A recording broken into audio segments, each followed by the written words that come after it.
तो आज हम पहुंचे नरसिंहपुरी ग्राम के अंदर। यहाँ के कई घटनाक्रम ऐसे हुए हैं जो वास्तव में हमको आकर्षित करते हैं इस मंदिर के। एक बार की घटना यह है कि हमारे वाटर वृक्ष में श्री नरेंद्र सिंह जी हैं, वाटर वृक्ष वाले, वो दो भाई हैं, नरेंद्र जी महेंद्र जी, दोनों को बच्चियाँ ही थी। ये पहली घटना है।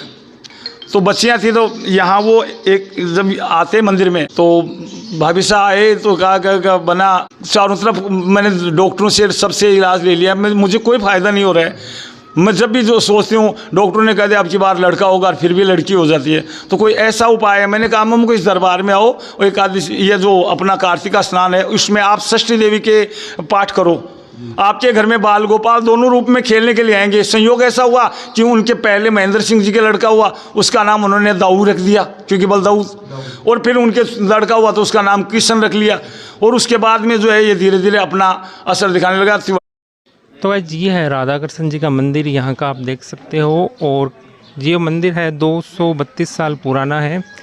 और यहाँ के जो चमत्कार है, यहाँ के जो स्थानीय लोग हैं, पंडित जी हैं, जो है इतिहास आपको पता चल जाएगा। तो चलते हैं और कराते हैं दर्शन।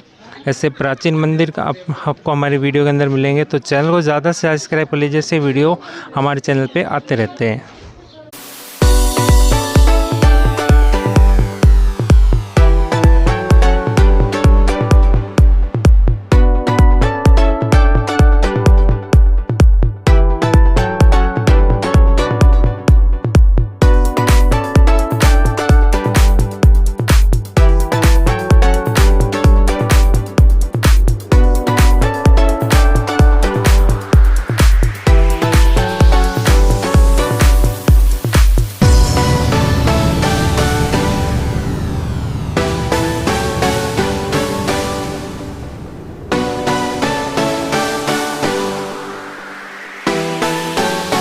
तो आज हम पहुंचे नरसिंहपुरी ग्राम के अंदर। ये करीबन 230 साल पुराना गांव लगभग बसा हुआ है। और इस गांव में हम आए हैं सर्वेश्वर दरबार के अंदर। ठाकुर जी का मंदिर है, ये भी काफ़ी पुराना लग रहा है हमारे को। और यहाँ के जो पंडित जी हैं 11 पीढ़ियों से ये पूजा पाठ कर रहे हैं। वर्तमान में जो पंडित जी इनकी सेवा कर रहे हैं मंदिर की, उनसे पूछते हैं मंदिर का इतिहास, उनका शुभ नाम पूछ करके और आगे आपको दिखाएंगे। लो पंडित जी, शुभ नाम बताओ। सबसे पहले तो मैं आपको सभी को नमस्कार प्रणाम कर रहा हूँ। मैं पवन शास्त्री जी वर्तमान में इस मंदिर की प्रातःकालीन पूजा से लेकर के सायंकालीन सेवा तक यहाँ उपस्थित रहता हूँ। बहुत लोग इसमें जुड़ते भी हैं, गांव के वृद्धजन भी आते हैं। सुबह सुबह औरतें सही 5 बजे आ जाती हैं और उनको 5 बजे से 5:30 बजे के बीच में आरती दिखाई जाती है।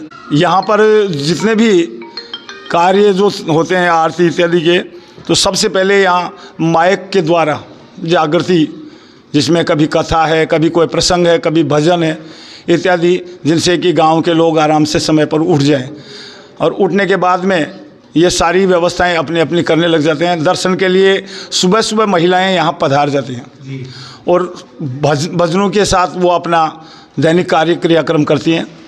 इस मंदिर के बारे में आप अगर जानना चाहें तो मैं ये जानता हूँ कि मेरी 11 पीढ़ियाँ हैं। मेरे से पहले हम 3 भाई हैं। बड़े भाई साहब श्री मुकेश जी शर्मा, मेरे छोटे भाई आप बड़े भाई साहब श्री मुकेश जी शर्मा, छोटे भाई श्री श्याम सुंदर जी शर्मा, और मैं इन दोनों के बीच में हूँ। पापा जी श्री चिरंजी लाल जी शर्मा, पहले वो इसकी सेवा किया करते थे जी। हम राजकीय सेवा में रहे हैं सर जी। पापा जी भी राजकीय सेवा में शिक्षक थे। मेरे दादाजी जो थे वैद्य पंडित कन्हैयालाल जी, तो वो आप भी वैद्य का कार्य करते थे क्योंकि उसमें राजकीय सेवा नहीं थी। उसके बाद में हमारे चाचा जी श्री मोतीलाल जी पारिक हैं, वैद्य के रूप में आप भी रहे।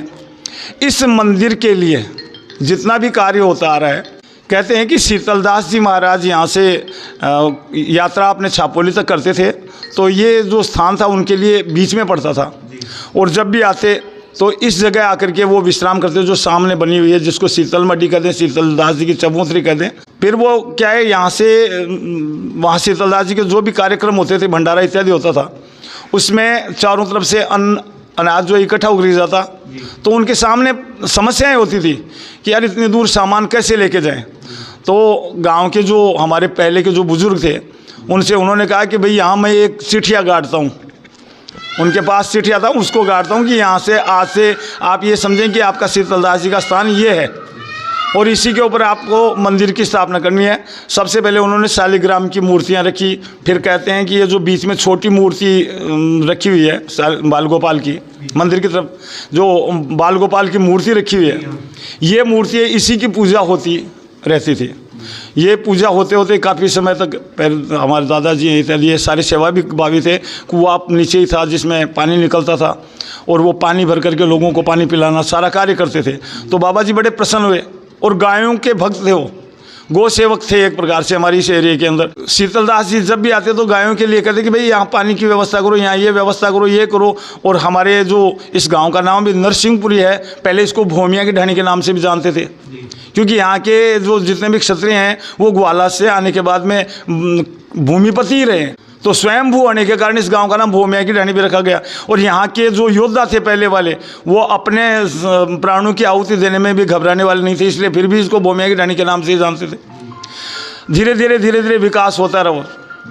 अब वर्तमान की स्थिति जानते हैं, क्योंकि उससे पहले कितनी क्या क्या हुए हैं वो तो हमें इतना जानकारी नहीं है, लेकिन फिर भी जहाँ तक संभव है कि वर्तमान में अच्छा सहयोग आप लोगों का मिल रहा है।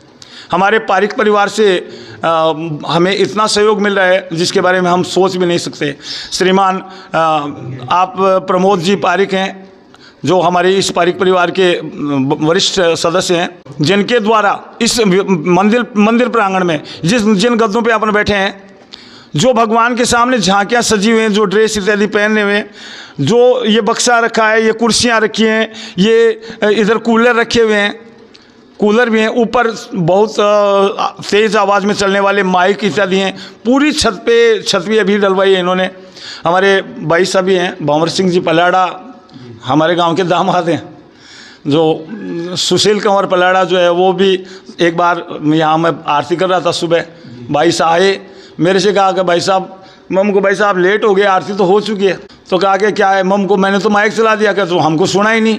मैंने कहा हमको हंसाबाई के विवाह में आज से 22 साल पहले दिया था। अब वो हंसाबाई बूढ़ी हो गई तो माइक तो बूढ़ा होना ही था।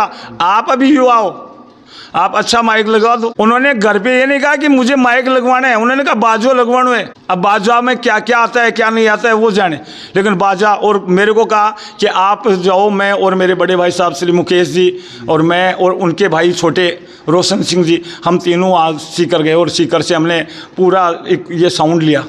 अब साउंड क्या है, इसकी बार बार सर्विस होती रहती है। अब इसमें कुछ कमियां आ गई तो हमने निर्णय किया कि कहाँ से लें। तो इसमें भी क्या है कि कई बिरले होते हैं।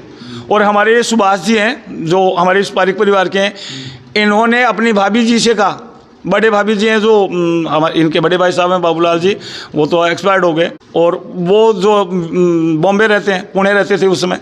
अब वर्तमान में उनके बच्चे जो है वो वहाँ दुबई रह रहे हैं। तो दुबई से उन्होंने आदेश दिया इनको कि भाई पूरे मंदिर में जितने भी माइक इत्यादि के सामान हैं, लगभग 1.5 लाख रुपए का सामान तुरंत ला करके दिया और कहा खूब बजाओ आराम से। ढोलक है, चिमटा है, बाजा है, हारमोनियम है, सब कुछ टोटल सामान। जब भी यहाँ सत्संग होता है तो बड़ा आनंद आता है कि सत्संग के अंदर भी यहाँ हो। यहाँ के कई घटनाक्रम ऐसे हुए हैं जो वास्तव में हमको आकर्षित करते हैं इस मंदिर की तरफ। एक बार की घटना यह है कि हमारे वाटर वृक्ष में श्री नरेंद्र सिंह जी हैं, वाटर वृक्ष वाले, वो 2 भाई हैं, नरेंद्र जी महेंद्र जी, दोनों को बच्चियाँ ही थी। ये पहली घटना है। तो बच्चियाँ थी तो यहाँ वो एक जब आते मंदिर में तो भाभी साहब आए तो कहा बना चारों तरफ मैंने डॉक्टरों से सबसे इलाज ले लिया, मुझे कोई फ़ायदा नहीं हो रहा है। मैं जब भी जो सोचती हूँ, डॉक्टरों ने कह दिया अब की बार लड़का होगा, फिर भी लड़की हो जाती है, तो कोई ऐसा उपाय है। मैंने कहा हमको इस दरबार में आओ और एकादशी ये जो अपना कार्तिका स्नान है उसमें आप षष्ठी देवी के पाठ करो, आपके घर में बाल गोपाल दोनों रूप में खेलने के लिए आएंगे। संयोग ऐसा हुआ कि उनके पहले महेंद्र सिंह जी के लड़का हुआ, उसका नाम उन्होंने दाऊ रख दिया क्योंकि बलदाऊद, और फिर उनके लड़का हुआ तो उसका नाम कृष्ण रख लिया। और उसके बाद में जो है ये धीरे धीरे अपना असर दिखाने लगा। तिवाड़ी का वास है हमारे पड़ोस में, वहाँ पर भी ऐसी उनको लाभ मिला। उस पर के अलावा जो आप जहाँ से आ रहे हैं बुद्ध सिंह की ढाणी में, उन लोगों को भी लाभ मिला। हमारे इधर आसपास में ढाणियाँ उनको भी लाभ मिला, और मेरे गाँव को तो लाभ मिल रहा है। परंतु इसमें सबका सहयोग है। मेरे आध्यात्मिक गुरु हैं वैद्य मोतीलाल जी पारिक ये बैठे हैं, ये भी बार बार हमको यही कहते थे कि मंदिर करो। इसमें बिजली फिट नहीं थी, तो गुरु ये जब रिटायर हुए उससे पहले पापा जी ने इनसे कहा कि यार मोती जी, इनको मोतीलाल ही छोटे थे इसलिए वो बोलते कि यार मोती मंदिर में लाइट नहीं है, क्या करें। तो सबसे पहले लाइट फिट इन्होंने करवाई थी बिजली की, मोतीलाल जी ने। यानी सहयोग से हमारे आप बैठे हैं सूबेदार साहब किशोर सिंह जी शेखावत साहब, आपके पापा जी, आपकी पीढ़ियाँ कभी भी कोई भी प्रोग्राम यहाँ मंदिर में हुआ हो तुरंत उपस्थित रहे, हर चीज़ के अंदर सहयोग किया है। कई बार क्या होता था कि यहाँ आसपास के अंदर कई लोग बदमाशी टाइप के भी आते, और आज भी साहब इनसे डरते हैं, इनकी धाक है इतनी कि आज भी इनसे डरते हैं। कहीं भी कोई प्रोग्राम हो आप खड़े हो गए तो हम समझते हैं अब निश्चिंत हैं हम। तो ऐसे ही इनके पूर्वज भी रहे, और इस मंदिर के लिए इन शेखावतों की इतनी कृपा दृष्टि देखी है मैंने। मेरे पापा जी भी मेरे को कहते थे और हम भी देख रहे हैं कि इनमें अगर कभी देखो राजपूतों में शराब का इत्यादि का पहले सेवन करते थे, अब तो बिल्कुल नहीं है, लेकिन जब ये कर लेते थे तो हमारे नहीं सर, हमारे पुश्तैनी जो हमारा सम्मान देखो कितना करते थे कि इस खुर्रे के ऊपर नहीं चढ़ते थे। हमें विश्वास नहीं होता था, पापा जी कहते या दादाजी कहते तो हमें विश्वास नहीं होता। एक बार क्या हुआ, जब मेरे बच्चा होने लगा तो मेरे पापा जी ने कहा कि जाओ दशरथ जी को बुला लो। रात के 2:40 पे बच्चा हुआ। अब फिर मेरे को जाने लगा तो कहा कि ऐसे मत कहना कि पापा यहाँ हैं, ये मत कहना उनको, नहीं आएंगे, क्योंकि इस समय वो ड्रिंक कर चुके हैं। हम गए, मैंने मेरे से पूछा गया पापा तो नहीं है, हमको नहीं है। वो आए, जब लड़का हुआ तो पापा जी एकदम से बाहर आए और आते उन्होंने कहा कि तूने पवन मेरे साथ झूठ बोला ऐसा। यानी कितना सम्मान करते हैं आप। आदि ये जो हमारे पास बैठे हैं इनसे भी संपर्क कीजिए साहब। हमारे सर्वेश्वर दरबार का जो भी कार्य है, जो भी सेवा है, जो भी प्रोग्राम होते हैं, जन्माष्टमी है, अन्नकूट है, जलझूलनी एकादशी है, उसके अलावा हमारे एक अन्नकूट के प्रसाद के बाद में आजकल तो एक नया प्रोग्राम और कर रहे हैं, सारे बच्चे मिल जाते हैं, पोष बड़ा भी कर लेते हैं। और होली पे साहब यहाँ का हुड़दंग देखने योग्य है। होली के दूसरे रोज चारंडी पूरा का पूरा गांव यहाँ आकर के होली खेलता है, और वो भी गुलाब के फूलों से और सिर्फ गुलाल से, और यहीं डाफ धमाल सब कुछ चलते रहते हैं। और जिसके पूरे सूत्रधार हमारे किशोर सिंह जी हैं। तो और जानकारी लें तो सर यहाँ पर कोई आना चाहे तो एड्रेस बता दीजिए। देखिए, हमारे इस गांव का नाम नरसिंहपुरी है। नरसिंहपुरी ग्राम पंचायत स्वयं है। इसकी जो वाया है हमारा, वो पड़ोस में ही हमारे 3 किलोमीटर दूर है, गुहाला ग्राम है। गुहाला के नीचे आता था, अब ये स्वयं पंचायत हो गया, इसलिए नरसिंहपुरी है। पहले सीकर ज़िले में था, वर्तमान में नीम का थाना इसका ज़िला है, जो हमारे गांव से लगभग 25 किलोमीटर दूर है। और 25 किलोमीटर का हमारा जो सीधा हाईवे जो बने हुए हैं, जिसमें सीकर नीम का थाना जो हाईवे है वो भी है, इधर जयपुर से जो झुंझुनू वाला हाईवे है वो भी है, और इन दोनों के बीच में हमारे गांव के बीच से जो लिंक हाईवे निकला हुआ है, कोटड़ी जो यहाँ 5 किलोमीटर आगे कोटड़ी में, और इधर यहाँ सती मोड़ पे मिलता है। और ये नरसिंहपुरी गाँव काफ़ी पुराना है।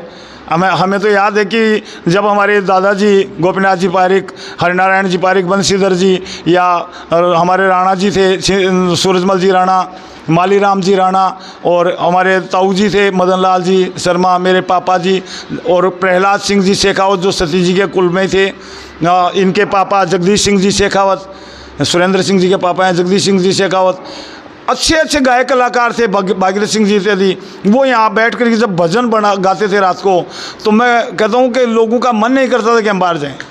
बड़े अच्छे भजन गाते थे। आने जाने के लिए बहुत अच्छा सिस्टम है। साथ ही मैं आपको एक जानकारी और दे दूं कि हमारा ये जो सर्वेश्वर दरबार मंदिर है, ये गूगल मैप पे जुड़ा हुआ है। आप जब भी कभी कोई भी इस मंदिर के बारे में जानना चाहे तो गूगल मैप को खोल करके श्री सर्वेश्वर दरबार नरसिंहपुरी बोलेगा, हमारे ये आ जाएगा, जिसके अंदर हमारे समय समय पर जो भी प्रोग्राम होते हैं उनके वीडियो भी हमारे गूगल मैप पर हैं, आप देख सकते हैं। धन्यवाद सर। यहाँ पर काफ़ी ग्रामीण और भक्त आए हुए हैं, इनसे पूछते हैं इनका शुभ नाम और मंदिर के बारे में अगर कोई विचार व्यक्त करना चाहें तो वो भी कर सकते हैं हमारे चैनल के माध्यम से। हाँ जी, आपका शुभ नाम? जी, मेरा नाम मुकेश कुमार शर्मा है, और मैं इन पवन शास्त्री जी से पहले यहाँ इस मंदिर की पूजा मैं किया करता था। इनका बड़ा भाई हूँ मैं। अब मेरी परिस्थिति नहीं है कि मैं कर सकूँ, मैं बीमार रहता हूँ, इस वजह से मैंने इनको बता रखा है। बाकी गांव का पूरा सहयोग इस मंदिर के ऊपर रहता है। यहाँ पर काफ़ी महिलाएं आती हैं और वो देख करके बहुत गीत भजन गीत और वो इतनी प्रसन्न होकर के जाते हैं। सबके लिए बहुत अच्छा से अच्छा कार्यक्रम यहाँ चलता है मंदिर के। अभी एक ये ग्रामवासी भक्तोराय में पूछते हैं इनका शुभ नाम। मेरा नाम किशोर सिंह है और मैं एक्स सर्विसमैन हूँ जी। यहाँ मेरे को रिटायरमेंट आए हुए लगभग 18 साल हो गई जी। 18 साल से मैं इसी गांव में जन समाज के लिए सेवा दे रहा हूँ जी। इस मंदिर के अंदर जी। आसपास के जितने भी भक्तगण हैं जी। वो हर पर्व के ऊपर आते हैं और सभी लोगों की सहमति से और बढ़िया प्रोग्राम होते हैं। सुबह मंदिर में 5 बजे के लगभग यहाँ पर पूजा पाठ होने से पहले भजन वगैरह होते हैं। पूरे गांव के अंदर वो भजनों का होता है। जब कभी डिस्टरबेंस होता है जैसे स्कूल वगैरह का होता है उस समय पर कुछ समय के लिए उसको कम कर दिया जाता है आवाज़। बाकी गांव के अंदर बहुत ही अच्छा इस मंदिर का है वो अच्छा प्रोग्राम रहता है। धन्यवाद। एक भक्तोराई में इनसे पूछते हैं शुभ नाम और मंदिर के बारे में अगर 2 शब्द बोलना चाहें तो। मेरा नाम सुरेंद्र शेखावत है, मैं इसी गांव का हूं और जब से मैं देख रहा हूं यहाँ ठाकुर जी की बड़ी कृपा है गांव के ऊपर। जो भी सच्चे मन से सर्वेश्वर दरबार को ध्याता है उसकी सभी मनोकामनाएं पूर्ण होती है। ऐसा मैंने देखा भी है और ये मेरा विश्वास भी है। धन्यवाद। ये पारिक जी बैठे हैं, पूछते हैं इनसे शुभ नाम। प्रमोद कुमार पारिक है जी मेरा नाम। और मैं विशेष तो मैं क्या कहना चाहूँगा, बस ये मंदिर के बारे में जो है कि ये हमारे घर के पास में मंदिर है तो इसमें सुबह सुबह आरती होती है तो हम लोग जल्दी उठ जाते हैं। जब आरती माइक चालू होता है तो हम लोग उठ जाते हैं कि भाई अब तो बहुत अच्छे अच्छे भजन हो रहे हैं, तो अपने आप अपनी नींद खुल जाती है और मंदिर में आते हैं, यहाँ भगवान को प्रणाम करके हम लोग अपने चले जाते हैं। बाकी देखिए ये तो भगवान की कृपा है, हम लोगों ने क्या लगाया क्या नहीं लगाया वो तो ठाकुर जी जानते हैं। बस इतना ही कहना चाहता हूँ। धन्यवाद। ये पारिक परिवार से हैं, इन्होंने काफ़ी चीज़ें भेंट की है मंदिर के अंदर जो वीडियो के अंदर आपको सामने आएंगी। सुभाष चंद्र पारिक है मेरा नाम जी। अब मेरे बड़े भाई साहब बैद जी आपको कुछ बोलेंगे। हाँ बैद जी आप फरमाओ। आपका बहुत बहुत स्वागत है हमारे गांव में नरसिंहपुरी में। मेरा नाम वैद्य मोतीलाल पारिक है। मैं राज्य सेवा से सेवानिवृत्त हूँ आयुर्वेद विभाग से। मैंने यहाँ गांव में खूब सर्विस दी है। ये गांव संतों का बसाया हुआ गांव है जी। और संत शिरोमणि शीतलदास जी महाराज के द्वारा इस मंदिर की स्थापना और श्रद्धा के विश्वास रूप में यहाँ के लोग बहुत वर्षों से और मंदिर के प्रति नर नारियाँ आकर्षित है और यहाँ के ये प्रसिद्ध मंदिर है। इसमें नियमित रूप से भगवान कृष्ण की सेवा होती है और यहाँ प्रतिवर्ष जन्माष्टमी का काम बड़ी श्रद्धा से किया जाता है जो आसपास के गांवों में देखने लायक यहाँ का कार्यक्रम होता है। यहाँ दीपावली के बाद में अन्नकूट बहुत वर्षों से और श्रद्धा रूप में मनाया जाता है। लोग प्रसाद लेते हैं और श्रद्धा और संस्कृति का जीवित रखने के लिए हमारे मंदिरों में ये अग्रगण्य मंदिर भगवान श्री कृष्ण का मंदिर है। सबका सर्वोत्कृष्ट हो इसी भावना से ये मंदिर का निर्माण संत लोगों ने करवाया और यहाँ के पुजारी हैं बड़ी श्रद्धा और विश्वास से और भगवान की सेवा करते हैं प्रतिदिन। धन्यवाद। एक भक्त और बैठे हैं। हाँ जी, मेरा नाम फतेहचंद शर्मा है और यहाँ ठाकुर जी के मंदिर में बहुत ही अच्छी तरीके से पवन जी शास्त्री के द्वारा पूजा पाठ की जाती है जी। और भक्त लोग काफ़ी जुड़े रहते हैं मंदिर से। धन्यवाद। हाँ जी आप। हाँ जी, मेरा नाम भगवान सिंह है जी। मैं इसी गांव में रह रहा हूँ फिलहाल जी। मंदिर के बारे में सुना था कि 200 साल पहले ये गांव बसा जी। उस समय एक छोटे रूप में मतलब कच्चे के रूप में ठाकुर जी को विराजमान किया गया जी। और आज इन्हीं ठाकुर जी के दया से हम लोग फल फूल रहे हैं खा रहे हैं साहब। इसके बाकी में कुछ नहीं कहता। धीरे धीरे ये विशालता की ओर जा रहा है और भगवान इसको और आगे ले जाए। धन्यवाद। एक ही और बैठे हैं पंडित जी, उसके शुभ नाम आप। श्याम सुंदर शर्मा है जी। 2 शब्द मंदिर के बारे में बोलना चाहो तो। बस हम तो बस इसी की सेवा में लगे रहते हैं और इसी की कृपा से सब कुछ सही हो रहा है। धन्यवाद। आज हम आए हैं नरसिंहपुरी। ये जो मंदिर है राधा कृष्ण जी का, आप देख सकते हो, ठाकुर जी का मंदिर है। तो आज इस मंदिर के दर्शन कराएंगे। और यहाँ पर ये एक शीतला माता जी का मंदिर है, देख लीजिए, आपको मैं दिखा देता हूँ। और ये शीतलदास जी की चबूतरी है। पहले ये कच्ची थी और अब इसे जो है पक्की बना दिया गया है। वो यहीं पर आके बैठते थे। तो देख लीजिए, ये है उनकी चबूतरी। और ये मंदिर ये जब बना था उस टाइम का ये नीम है, देख लीजिए, दोनों नीम उस टाइम के काफ़ी पुराने नीम है, ये देख लीजिए। और ये यहाँ का मेन मंदिर है। तो चलते हैं अंदर और दर्शन करा रहे हैं। तो यहाँ से हम मंदिर के अंदर एंटर होते हैं और यहाँ पर आप मंदिर का नाम देख सकते हैं। और अंदर एंटर होते ही पहले यहाँ पर हमें शिवालय दिख गया है, शिव परिवार, तो इनके दर्शन करा देते हैं। तो ये शिवलिंग है, आप देख सकते हो। और यहाँ पर आपको पार्वती माता जी के दर्शन हो जाएंगे, यहाँ पर कार्तिक जी के दर्शन हो जाएंगे, यहाँ पर गणेश जी के दर्शन हो जाएंगे और यहाँ पर नंदी जी के दर्शन हो जाएंगे। तो ये पूरा शिव परिवार है, आप देख सकते हैं। और इधर आपको गणेश जी के दर्शन हो जाएंगे। तो यहाँ पर कोई भी शादी होती है तो यहाँ पर गणेश जी को काल यहाँ पर चढ़ाया जाता है और शादी वाले सारे काल यहीं पर चढ़ाए जाते हैं। और इधर शाकंभरी माता जी का मंदिर भी है, देख लीजिए, इनके भी आपको दर्शन करा देता हूँ। तो ये है शाकंभरी माता जी। और अब यहाँ के मेन मंदिर आपको दिखाता हूँ, राधा कृष्ण जी का जो मंदिर है ठाकुर जी का, तो इनके भी आपको दर्शन करा देता हूँ। काफ़ी अच्छा मंदिर है, देख लीजिए। तो आप ये राधा कृष्ण जी देखिए, दर्शन कर सकते हैं। और नीचे भी देखिए एक छोटी सी मूर्ति है। और यहाँ पर काफ़ी पुरानी जो मूर्तियाँ हैं इनके आपको मैं दर्शन करा देता हूँ, ये देख लीजिए। और यहाँ पे एक पालना भी है। तो पूरा ऐसा मंदिर देख लीजिए, काफ़ी खूबसूरत मंदिर है ये। तो अब यहाँ से चलते हैं बाहर। और अगर आप परिक्रमा देना चाहते हैं इस मंदिर की, तो यहाँ से जो परिक्रमा है आप देख सकते हैं। और ये मंदिर जो है इसकी रिपेयरिंग कर दी गई थी। ये 232 साल पुराना है। तो ये जो है परिक्रमा इससे पूरी हमारी कंप्लीट हो जाती है। गांव का सबसे पहला मंदिर है ये। ऊपर यहाँ पर हनुमान जी का भी मंदिर है, आप देख सकते हो, ये देख लीजिए। और छत पे चलते हैं और आसपास की लोकेशन आपको दिखाते हैं। और उधर तो एक गौशाला, आयुर्वेदिक अस्पताल है, उधर स्कूल है। सारी और आसपास की लोकेशन आप देख सकते हो। इधर ये पूरा गांव है। और ये पूरा माइक वाला सिस्टम जो बताया था ये यहाँ पर लगा हुआ है। और ये वो नीम का पेड़ है जो हमने नीचे से आपको दिखाया था। तो देख लीजिए, ऐसा कुछ ये मंदिर है। 232 साल पुराना है ये मंदिर। और ये इसकी छत है, देख सकते हो आप। तो ये पंडित जी के पिताजी आप देख सकते हो। मंदिर को 0 से हीरो इन्होंने ही बनाया था। तो देख सकते हैं, ये इनकी तस्वीर है। आप देख सकते हो पंडित जी का घर है यहाँ पर मंदिर के जस्ट पास में ही। ये यहाँ पर मंदिर है, आप देख सकते हो। तो ये इनका घर है और घर के जस्ट पास में ही ये मंदिर है, आप देख सकते हो।